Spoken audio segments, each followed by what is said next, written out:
Hello, my name is Teresa Green, and I am a survey group leader in the Upper Midwest region in Des Moines, Iowa. I will be covering Section G of the June area questionnaire, Hogs and Pigs. In our region, producers raised over 34 million head of hogs and pigs as of March 1st, 2021, accounting for approximately 45% of the U.S. inventory. In Iowa, we have more hogs, just over 24 million head, than people, around 3 million. Section G will be asked of all tract operators. Question 1 is our screening question. On June 1st, did this operation own or raise any hogs or pigs, regardless of location? If yes, we will continue to item 2. If no, we will ask if anyone will raise hogs or pigs on this operation before December 1st of this year. Record the answer in the checkbox and complete box 492, then move to Section H. If the respondent stated that operation owned or raised hogs or pigs on June 1st, we continue down the page. Questions 2 and 3 ask about hogs located on the total acres operated, which were recorded in Section E. Record the number of hogs and pigs on the acres operated in Question 2.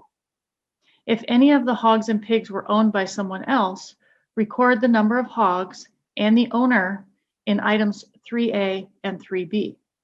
Be sure to complete item 3C as well. If the operator does not have any hogs or pigs on the total acres operated, skip to question 4. Questions 4 through 6 ask about hogs or pigs owned by this operation. The number of hogs or pigs owned by this operation is recorded in question 4. If the operation does not own hogs or pigs, skip to Section H. If the operation does own hogs or pigs, continue down the page. Question 5 asks if the owned hogs and pigs are located on another operation. If the answer is yes, record as much information as possible regarding where the hogs are located. Question 6 asks if the operation raised hogs or pigs under another operation name in the last 12 months. Answers to both of these questions assist us in determining if we have any duplication. If the answer is yes, record as much information as possible. This section of the questionnaire itself is pretty straightforward, but let's take a look at how it relates to the 3 main types of hog operations. This information may be helpful if you need to probe for some answers from an operator, or they won't give you specific numbers. For office staff, knowing the type of operation can be very helpful. Each type of operation has its benefits and drawbacks, but producers are looking to maximize production while reducing risk. The 3 types of hog operations are an independent, which includes operations that raise hogs for home use or 4-H, a contractor, or a contractee. For an independent operation, the operator will both own and raise the hogs. They will provide all inputs and will market hogs on their own.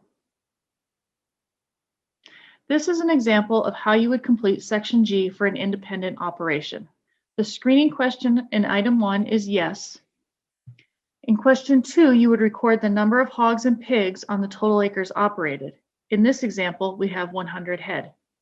For question 3, hogs and pigs owned by someone else, the answer is no. For the bottom half of the page, the number of hogs and pigs this operation owned in question 4 is the same 100 hogs that were recorded in question 2. For question 5, none of the hogs are located on someone else's land, and for this example, there was no other business name used in the last 12 months. For a contractor operation, the operation owns the hogs, but someone else raises the hogs. This someone else is called the contractee. There is usually a written contract between the contractor and contractee, and the contractor will provide some inputs to the contractee to help raise the hogs.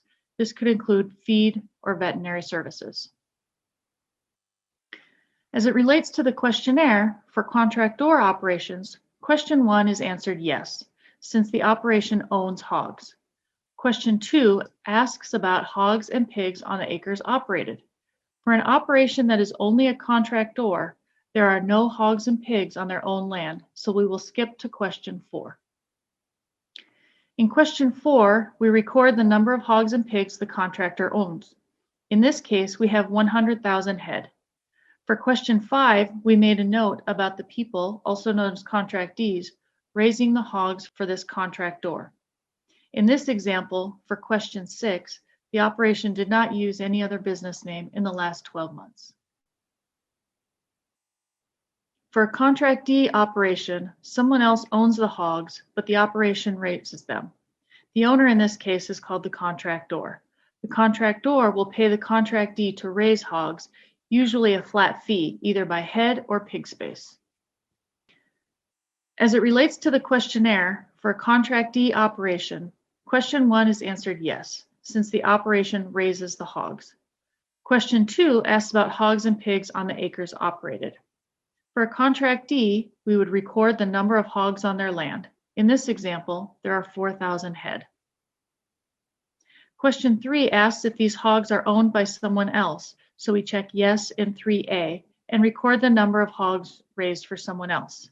In this case, it's the same 4,000 hogs that were recorded in question 2. In question 3B, we record the name and address of the hog owner. For question 3C, we check yes, that the hog owner is a contractor. In question 4, this operation does not own any hogs, so we will skip to section H. You may encounter a situation where the operation owns hogs. Some of them are raised by the operation, some of them are raised by contractees. In the situation noted here, the operation owns 5,000 hogs.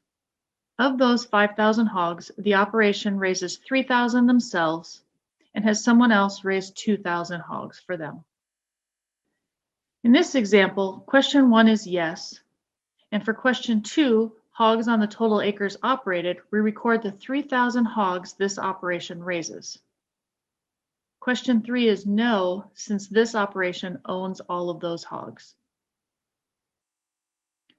For question 4, we record the 5,000 hogs the operation owns. For question 5, we answer yes, since the operation has contractees raising some of those 5,000 hogs. And for question 5A, record the name, address, and phone number, or as much information as you can obtain, of the contractee or contractees raising those 2,000 hogs. In this scenario, for question 6, the operation did not have another business name in the last 12 months. That concludes my presentation on Section G, Hogs and Pigs of the June Area Questionnaire. Thank you for your time and all of your efforts collecting data for agriculture.